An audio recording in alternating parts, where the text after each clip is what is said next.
So today we're going to talk about what is the right buyer for your home, which essentially is going to pull us into understanding a buyer pool. Who would be someone who would be interested in purchasing your home? So we're going to start off by talking about what those buyer pools look like. My name is Lorraine Danielson, and I'm with the Homes for Sales team, and we specialize in Dallas, Georgia. And yes, do we sell outside of it? Absolutely. However, we really know Dallas extremely well in Paulding County. So let's dig in. So the first thing I'm going to tell you is when we're looking at the buyer pool, they're divided up into really three categories. You have buyers that are first-time home buyers. We have that middle segment, which is families, and then we have the 55 plus. So that first pocket of first-time home buyers is 32% of the market. That's a national average, and it pretty much is typical for Dallas, right? So we're talking a first-time home buyer. Nobody wakes up on January 1st when it's time to pay your mortgage and says, I bought a $400,000 house. I bought a $600,000 house. What do they say? They say, I have a mortgage payment I have to pay. And this has to be affordable. And especially for those first-time home buyers, they maybe are having babies and have to, pay for daycare. And I don't know if you've looked at daycare for an infant or a toddler lately, but you're talking probably well over $1,000 a month. It is a mortgage payment almost. So if you've got two, you're tight. So first-time home buyers are struggling right now to get in, and most of them come to me and they don't ever say they want to spend more than about $2,000 a month. We might can inch $100, a little over 200, but typically they do not want to do that.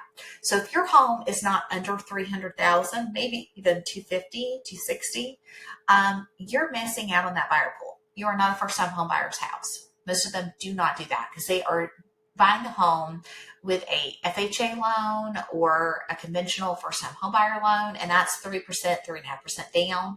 They might even be struggling they need some closing cost, okay? So if your house does not meet that criteria, it is not in a buyer pool. You just lost 32%, gone. So let's talk about the next biggest pool. That is 55 years and older. I am falling in this category, even though I'm going to be 51 at the end of August. Full disclosure here, that pocket is either buying retirement homes, right? They're downsizing. They want a ranch or at least a master on the main. And they're moving in like a 55 plus neighborhood where it is a ranch and somebody else is maintaining their yard. They want that easy button at this time in life. Or they are like us, and we are seeing more people in their 40s and 50s taking in parents that have to live with them. They then need a master on the main with a full bath, or they need a basement apartment suite. They're also taking in sometimes those kids, right? Like right out of college, they're moving back in. They might want an apartment for them. Or that young family that can't become a first-time home buyer, they might be moving back in because they have the little ones and they can't pay daycare and all this stuff and a mortgage and rent or whatever.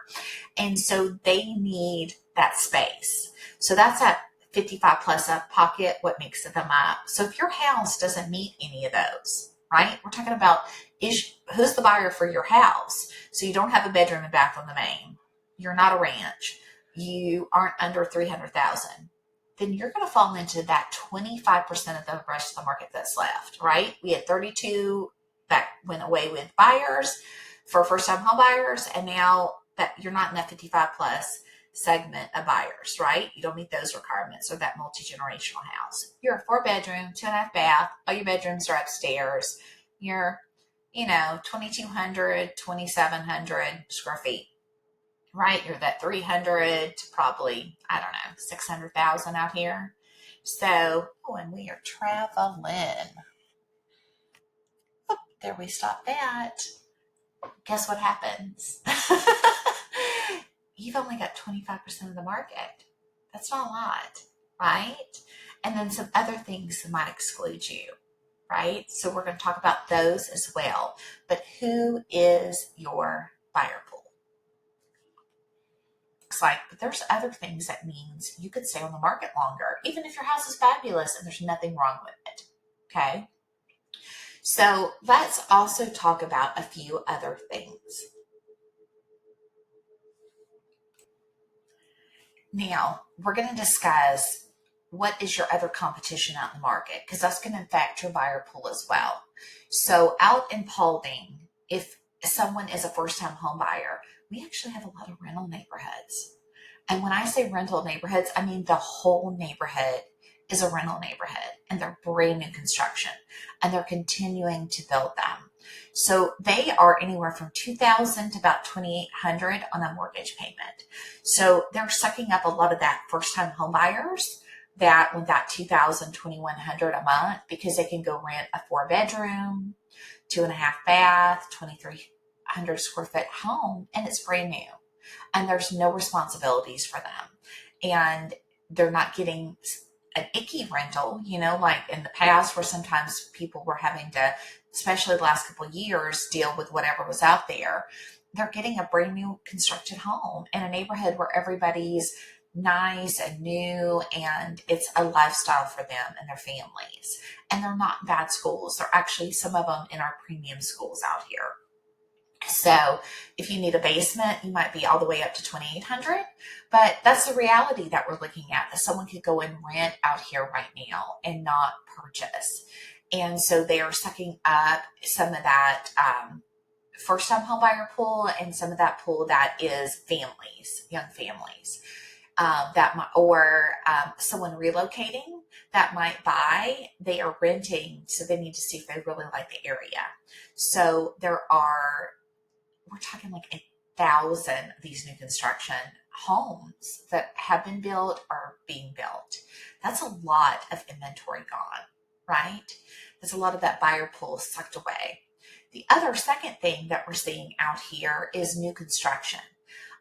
Paulding is still one of the areas that has land and is being developed. And so if you are a resale and you are priced at the same price point as a new construction home, they are offering incentives. Now, I know some of you are going to tell me quality construction, new construction versus your traditional home with hardwood floors and all that. But some people like new construction, and they also like the fact that they're offering large incentives. I got off the phone yesterday with an agent out here in one of the new construction neighborhoods, and they are offering $25,000 to a buyer to help them pay their closing costs and buy their interest rate down and make those homes more affordable. And those homes are in the 400, dip a little bit over maybe into the 500s. So if you are selling your resale and you have old paint, old carpet, you might be a little bit larger in square footage, but that new construction is probably going to be really hard to compete with because they are brand new. They get all the shiny bells and whistles, and they get $25,000. That makes that home now affordable, right, for them because of the interest rate. And we are starting to see, because of that, we are seeing concessions climb. If I look at 6 or 8 homes sold in a price point, you might have 2 that closed quickly and didn't have to pay any concessions, but we're starting to see $5,000 to $20,000 out here in Paulding in concessions being paid on resales. So when you're thinking of listing and we start looking at numbers and we really dig in and we look at stats, that's something you have to consider when you go to sale. So are you super motivated, like you have a job reload and you have to move, or you have a lifestyle change, maybe you're having to downsize, or you're that multi-generational and this home's not working and you got to buy another option? Are you motivated to sell and you realize your numbers and this is going to work for you, or you just have to do it and we have to deal with whatever's happening? Or are we making decisions because you just want to move and maybe this is a move up house for you, or you want to live in a different area? Or you don't want to be an HOA anymore. Like, all the reasons why you might move because you don't have to, but you want to. This is going to factor in. How long are you willing to set on the market when we start pricing you? What condition is your home in? Who's your buyer pool? Who's your competition, right? We're going to look at all of those things.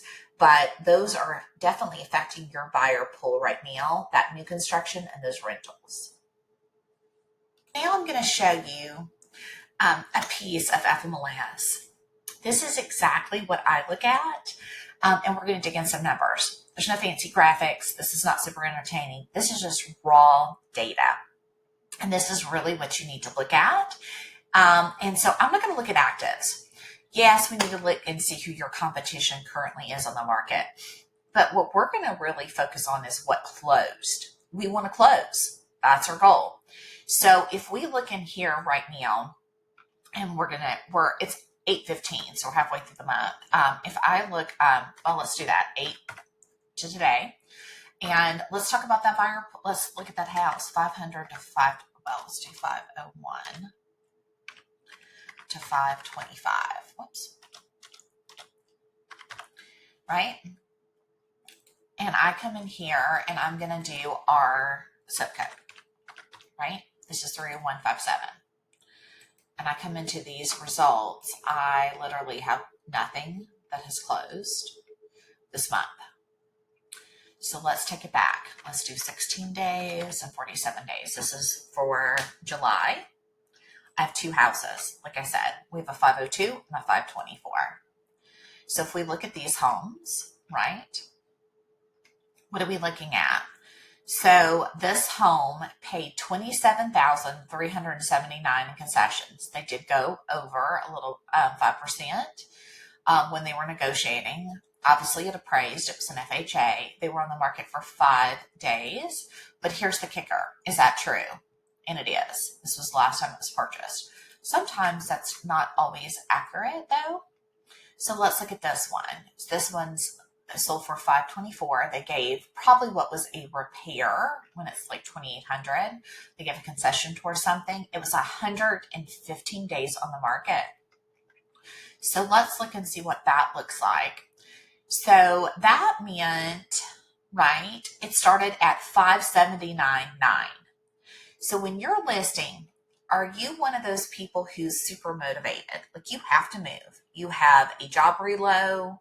Or are you, I want to move and it'd be nice if I did because I don't want to live here anymore. It's not need-based.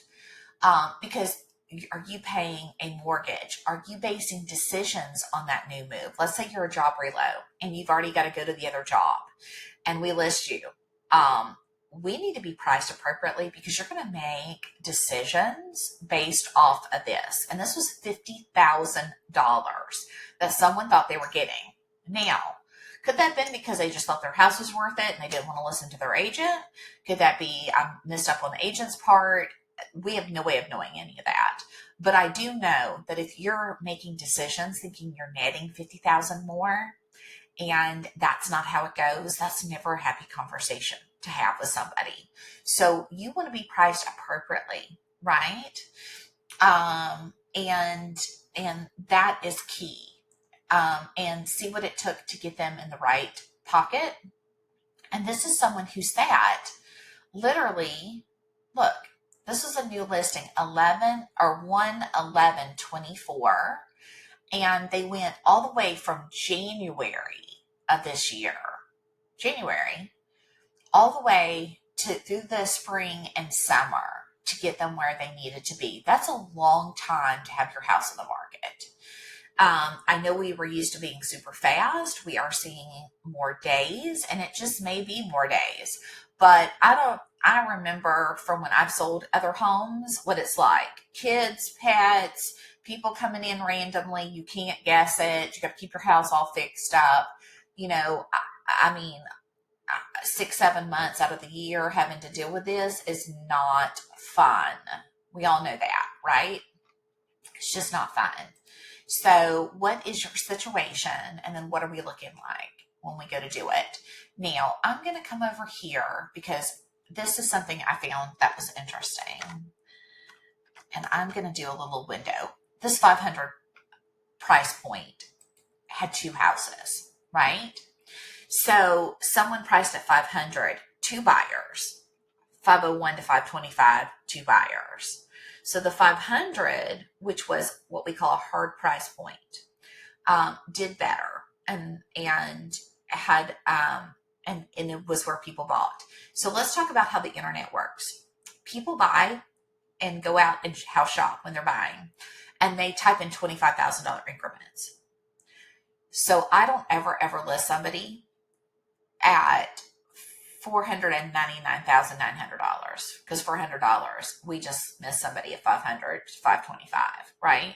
We want to be on a hard price point, but I always find it interesting that you'll see on hard price points houses selling in that price point. So for the 500 there was two. Now let's see. This one says it was 63 days. Let's see if it really was 63 days, because once again, we know that could be misleading. So it was, but this is where I think you'll find if someone just pulls one of those reports for you and it's electronic, it's super misleading. It says it sold at 100% of the list price. Well, it did. The reduced list price. So that's not accurate. This house didn't really sell. So if you're basing numbers off of this, you're going to be in trouble. It originally was listed at $549,500, $50,000 roughly, minus 500, higher, and it sat through price drops. So that 100% of list is not accurate. It is for the 6 days. So if somebody's pulling an electronic report for you, it is inaccurate. They need to open up every single listing they're looking at that could be your competition or what closed and see how many days on market. This is not an exact science, only because that automated system cannot know what we just discovered, right? It's only going to look at the data that's in there from when it closed. So if you're pricing your home thinking, oh, this house sold in, 6 days, and this is inaccurate. It's longer.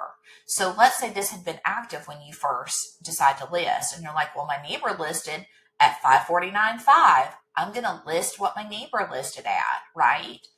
That would give you false information because you're looking at what only is active and you think, oh, well, they listed it. I'll list mine at the same price. And we get that a lot. Sellers go, well, I don't want to list for less than my neighbor. I'm leaving money on the table. Well, I'm going to tell you right now, if your house is really worth it, you can't undersell it. Somebody would come in and overbid if they felt like they really wanted your house and you had enough of a buyer pool. So we can't do that.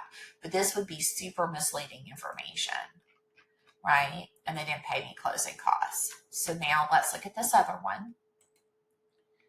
So I'm going to look at this neighbor in Riverwood. So Riverwood is an interesting neighborhood because this is a 2022. So they had an established section and then they had new construction. And there have been 2 builders, and there's going to be a third one in there that is building the new construction. So this is a Davidson home, and it's in Riverwood, and it's still competing with new construction in there. So that neighborhood has its own things you need to know if you're thinking of buying or selling in that neighborhood. And so right here, it looks like it went for 100%, 23 days, and they paid no concession. So let's see here. That's accurate, right? 23 days, and they were listed at 500 and they sold at 500, right? Okay. So now people buy out here. Oftentimes, nobody ever tells me, typically they want the zip code. In Paulding, we are school driven, right? Everybody either has kids and you care about it, or you don't have kids and you don't care about it, or you can't afford to be in one of the sections with the better schools and you end up somewhere else. That's just reality. We always talk about reality here on my YouTube and when I have you as a client, because reality is what we end up having to deal with, right? No matter what we want. So let's look at North Paulding High School. So we're going to look at the same pocket. Well, guess what? None of those houses I just showed you from the 501, right? So let's do 501 to 525. We're in North Paulding High School. The only thing I'm looking at is days on market for last month. 1 home sold. Okay? So what school you're in, what zip code you're in, we really need to dig down. Your neighborhood. Real estate is hyper local, right? It's knowing your market, knowing who your competition is, knowing condition of homes, right? So this one in Harmony Hills is the only one in North Paulding that actually sold. Okay. So not just the zip code, but what was your schools? What's your neighborhood? Let's break that down. Because we haven't had a ton of inventory, sometimes your neighborhood is going to be really hard to comp out, right? So sometimes we have to go out of it. But this is one home in this price point, right? So where did they start? So they were in FHA. It says 17 days. Look at this closing cost, $15,750 on a resale. Okay. That's getting impacted here to help them buy. So they looks like they never changed their price because it was truly 17 days. It wasn't one of those that was a lie. So then we got to look at what sold compared to your house. And I know when we're a seller, we think like a seller. We go, well, it's not broke. I don't have to fix it. Right? It's still functioning. My roof doesn't leak. We also think, well, we don't want to paint. We don't want to spend money to sell. We don't, right? Well, I'm going to tell you right now, when I advise my sellers, the first thing we have to start thinking about is no longer a seller. I know you have an amount that you need to get you where you want to go. Maybe this means if it's a want and you're wanting to move, maybe this isn't the right time. Is it a need? You have to move. So then we have to get this house to go, right? It's a need. So when we're need-based, then we really are going to have to do some things to evaluate. A buyer, when a buyer comes in, they don't think like a seller thinks. They don't think it's not broke. I don't want to fix it. It's old carpet, old paint. They start thinking dollars, right? I walk in the house as a buyer. I see your house needs to be painted on the inside or outside. I see rotten wood. I see your old carpet. When was your house built? Is your house built 2000? If your paint is original, that is 24-year-old paint. And I know you loved your kids and their handprints are all up and down the stairs. And I know that you raised your kids there and you had dogs and pets, but they think dollar signs. They're going to replace your carpet. They're going to have to paint that house, right? They don't want your old 20-year-old roof. Guess what? It may not even be able to get insurance right now. We are running into problems getting insurance on older roofs, right? These are things we have to talk about. They're not happy subjects. But I tell all my sellers, walk through your house like you are going to buy it today.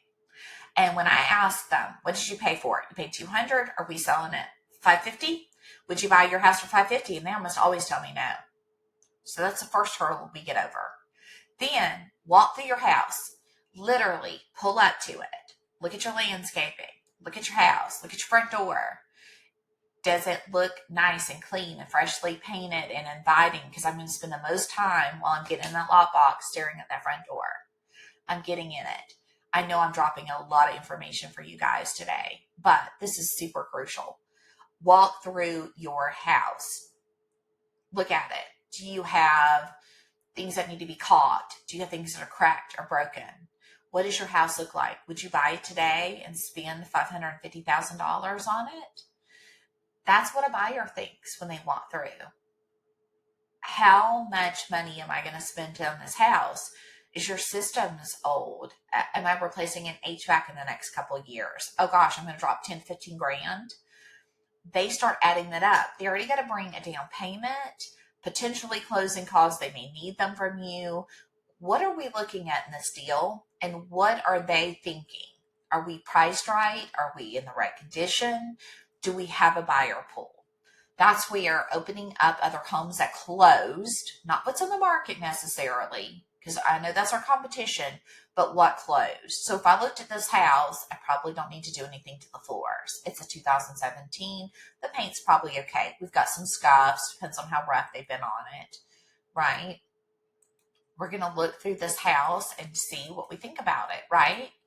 But I'm going to tell you right now, if I open it up and your house was built from 2000 to 2010, and or 1995 really, and I see that builder beige that sometimes was a little orangey, sometimes a little tan, I know you've never painted your house. right? If I start to see stains on your carpet when I look at it, like I said, a buyer is going to look at that too. So I'm going to actually talk to you a little bit. And this problem, unfortunately, is where I'm not quite sure how to film my phone, but I'm going to task you to go do something, right? I'm going to task you to go look at Zillow, right? Or realtor.com or any website. But we all know everybody uses Zillow, so we're just going to go with it. If you go to Zillow and you pull up a house on Zillow right now, and anyone randomly, because 70% of people look on their phone when they house shop. Okay. They're not at a desktop. They're not like this. Like if I went to Zillow here, it's going to look different, right? If I go here and then I do Dallas, let's see, oops, Georgia, right? I'm going to see something totally different. Like here's a house that's listed. Why did it pull Fairburn?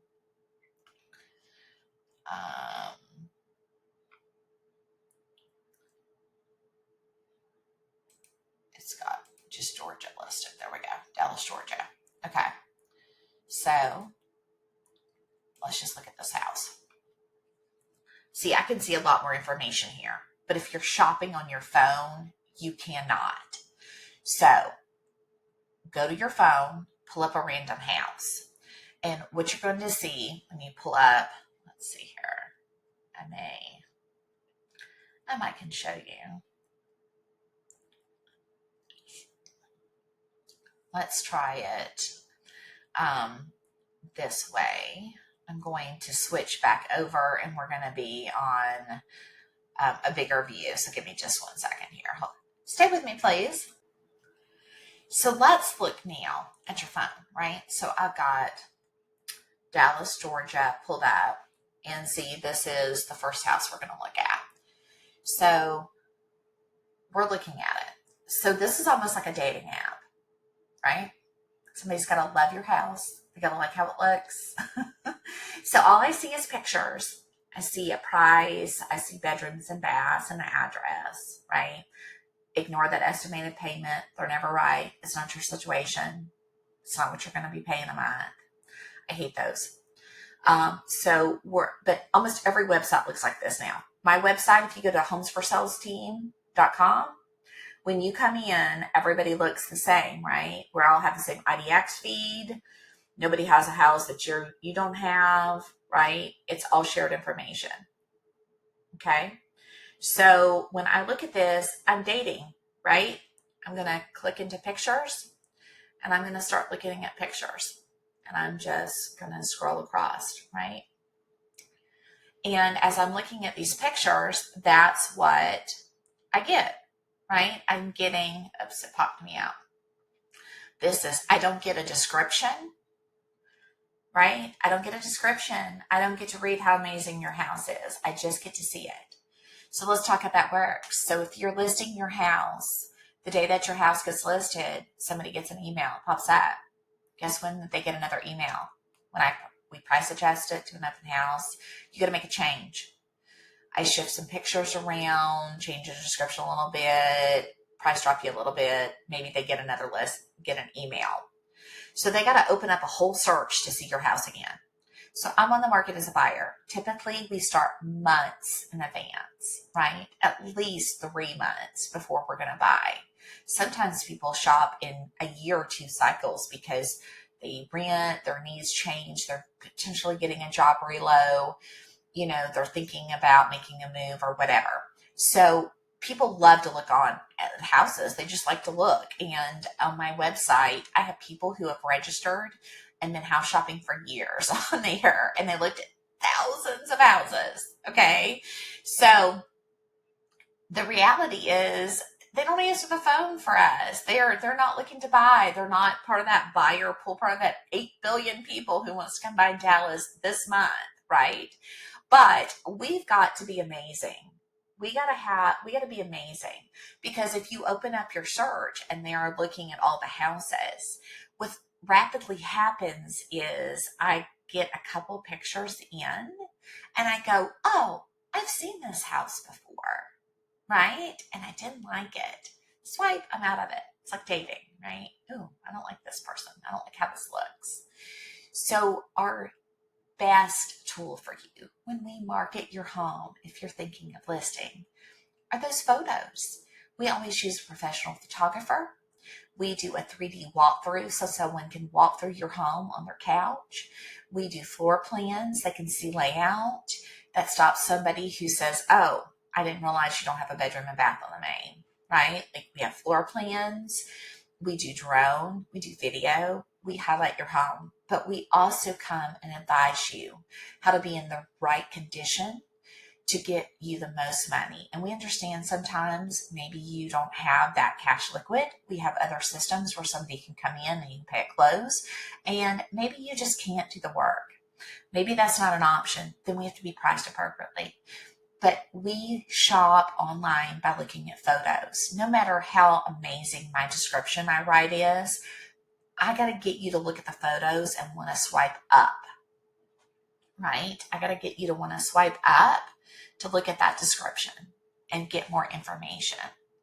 So how are we finding the buyer for you and marketing your home and pricing you right and being where we help you make informed decisions is going to be the key here, right? You have to make informed decisions. And what are you looking at? Do you have to sell this month? Are we having to sell in 2 months? How long do you want to pay a mortgage payment? Utilities? Do you have to get somewhere? What are your needs? Versus, do you just want to move and you want to try it? You know, do you want to try it at a certain price and you're okay if it sits? You know, and we have a strategy on what that looks like and how long you're willing to sit. You know what I mean? Those are things that happen. But understanding your buyer pool is more than a quick CMA. It's more than going out on Zillow and looking at a Z estimate. You know, those are quick and easy, but it's not always accurate. I know your neighbor listed for $75,000 more than I told you. How long is he going to sit? Is he in the right condition? It happens a lot. And then everybody's sitting and you don't know what everybody's like, well, I don't understand why we're all in my neighborhood are sitting, like in a big neighborhood, like Seven Hills or something. And it's because everybody did what the Joneses were doing. My grandmother always said, you know, don't worry about what the Joneses are doing. Do what you need to do to get you where you need to be and make good decisions, Lorraine. She would tell me that. And don't worry about the Joneses. So that's what happens. We worry about the Joneses instead of the Smiths who closed. We want to be the Smiths. We don't want to be the Joneses, right? So that's what we're going to do for you when we're looking at your buyer pool and who's buying your house and how many days on market are you going to be. So if you need help, we do work outside of obviously Dallas and Paulding, but this is our niche here in Dallas, Georgia. So if you're thinking of listing your home, we would love to help you. We'd love to help you navigate how to get your home ready, how to market it, and to really know that you're making informed decisions for you and your family. Thank you so much.